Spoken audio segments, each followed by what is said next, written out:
'Cause I am yours and you are mine.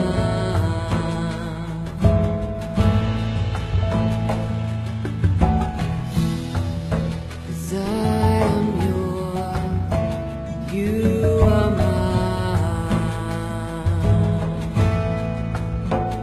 You are mine.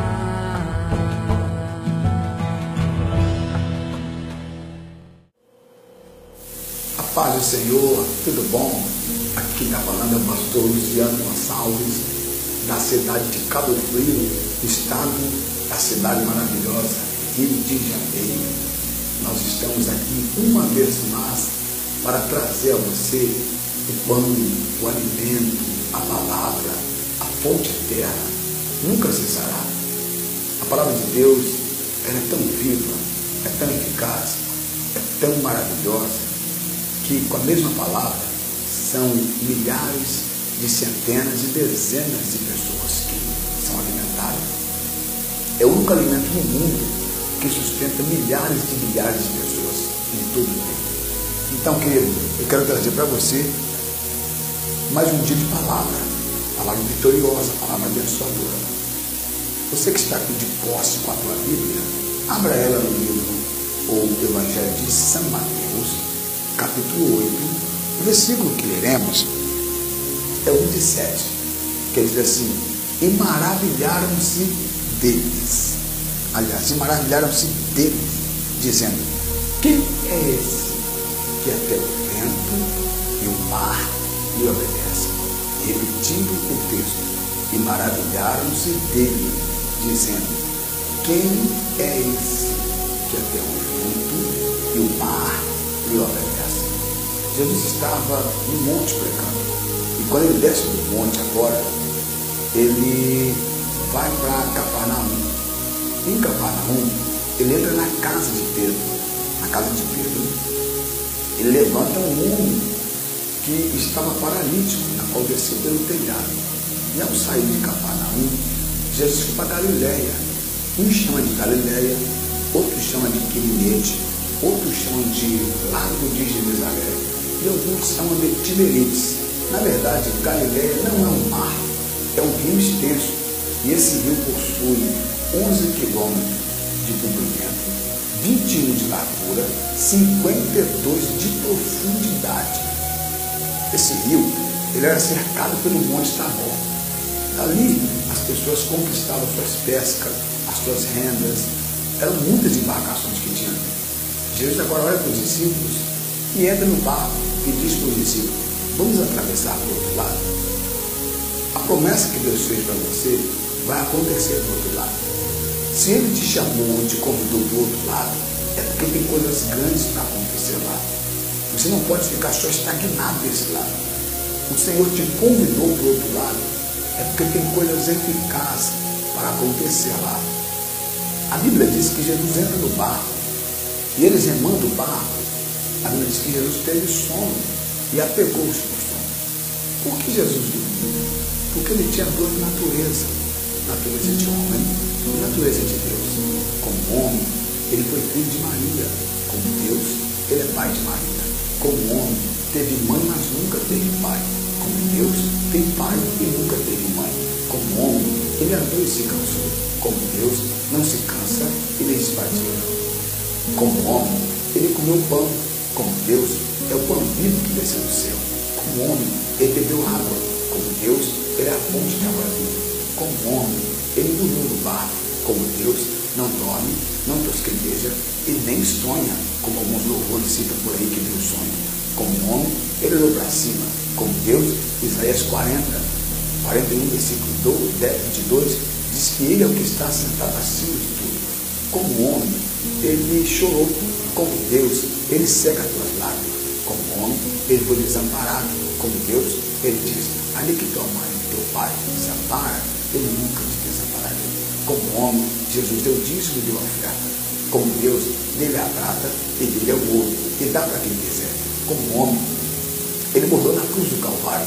Como Deus, ele ressuscitou, porque Deus não morre e está vivo para todos os sempre. Então Jesus, como homem, dormiu no barco, descansou no barco, ficou no barco, e ao dormir no barco, sobreveio uma grande tempestade. Por que grande tempestade? Porque eu disse aqui a Trolha que o monte era cercado o mar era cercado pelo monte Tabor. Então era como se fosse uma bacia. Uma vez que o vento entrava, o vento girava por dentro e trazia um choque de dois ventos. Esses dois ventos formavam-se um vento com o nome de Euroaquilão. Esse vento é o mesmo vento que destruiu a embarcação de Paulo. Esse vento tem o nome de vento duplo, ou vento duplicado. Então trouxe um vento duplicado e a Bíblia diz que o mar era tão revolto que o barco estava em atrito.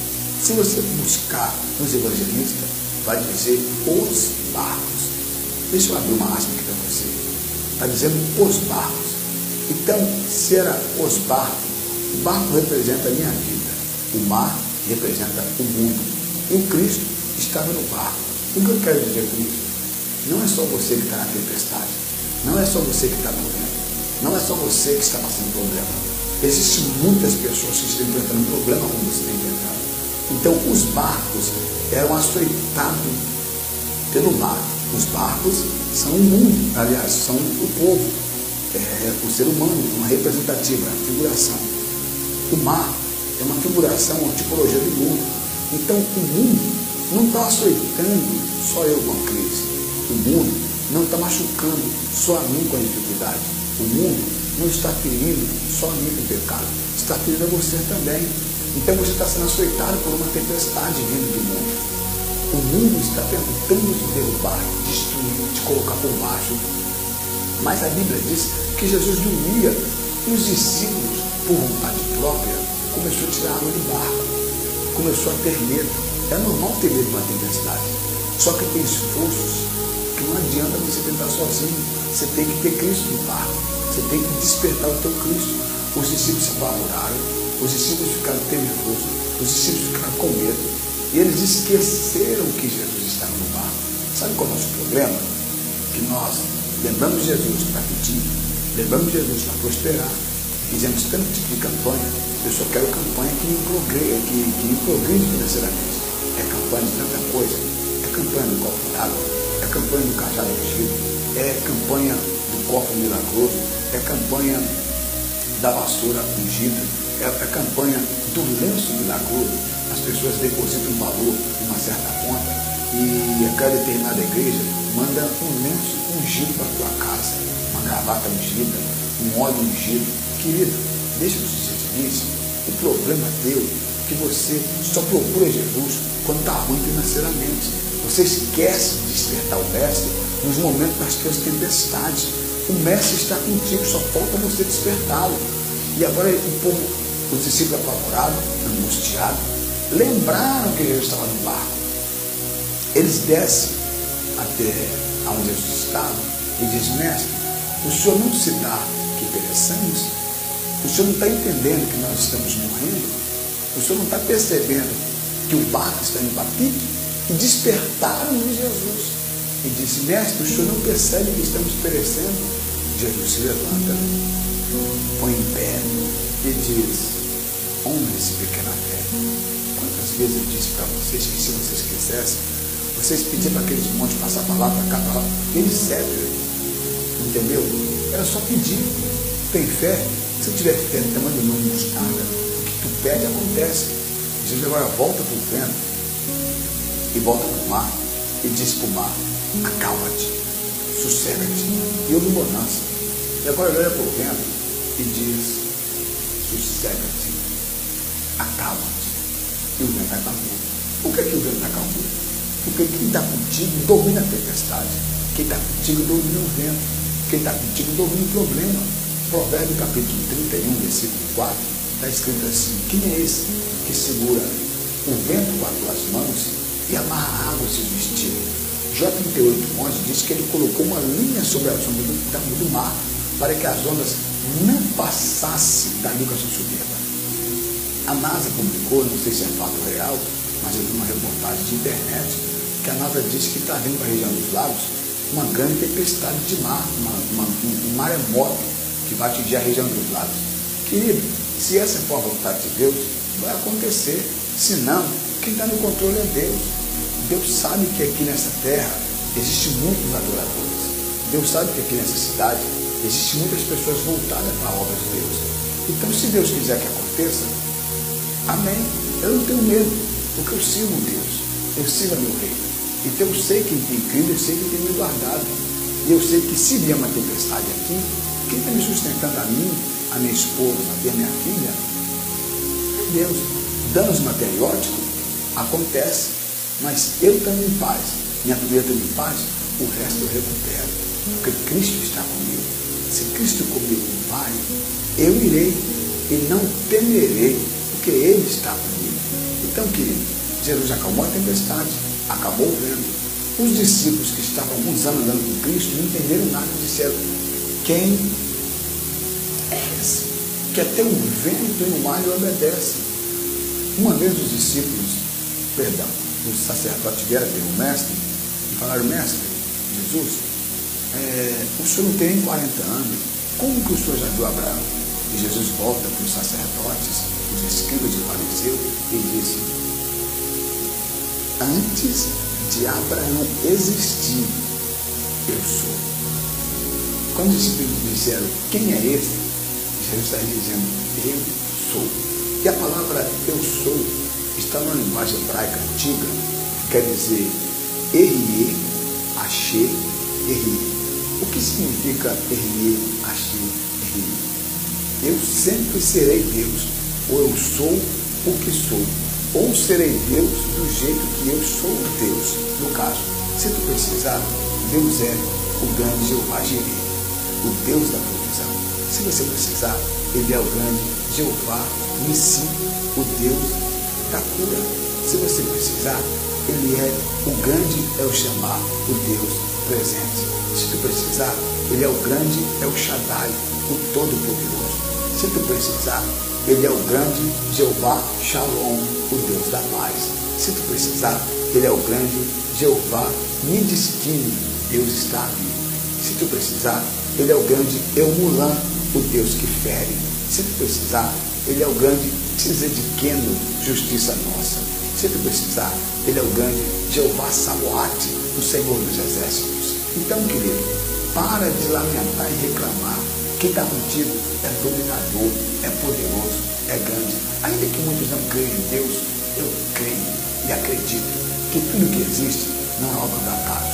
Isso está me dizendo que Deus está no controle da tua tempestade. Deus está no controle desse vento.